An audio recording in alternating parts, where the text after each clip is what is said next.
Merci, Monsieur le Président. Monsieur le Ministre, je vous remercie pour votre exposé liminaire, votre cours d'histoire et votre explication du discours du Président. L'Assemblée nationale a été une nouvelle fois méprisée, l'exécutif réservant sa parole à la presse et non aux représentants du peuple français.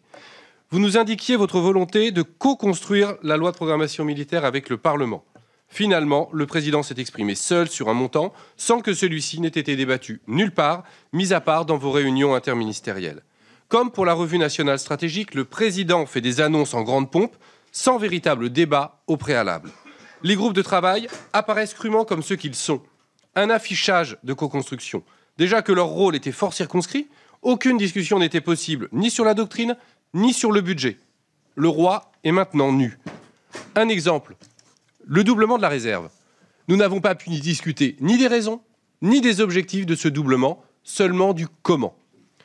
Vous avez voulu transformer les parlementaires en agents de la communication gouvernementale, vous êtes maintenant démasqués.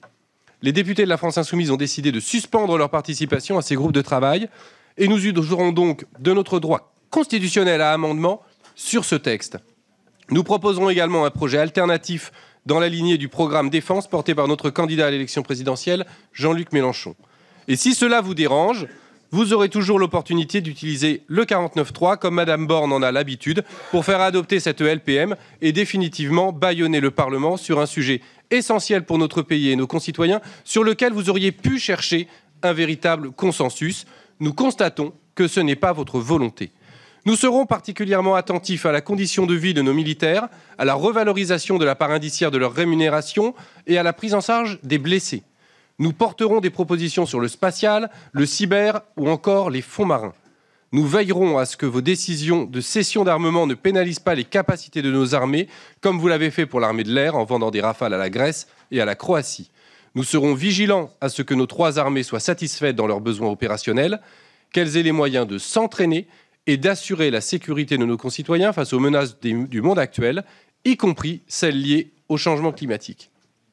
Évidemment, nous serons intransigeants sur les coopérations européennes en matière d'armement, notamment sur le SCAF ou sur le MGCS, où la nécessité de plans B nationaux semble de plus en plus nécessaire. L'abandon de la modernisation du Tigre est un exemple frappant. Et avant le débat sur la LPM, vous nous trouverez sur votre chemin pour s'opposer à votre soi-disant réforme des retraites qui va frapper les militaires au même titre que l'ensemble de nos concitoyens et face à laquelle le peuple se dressera une nouvelle fois le 31 janvier. Je vous remercie.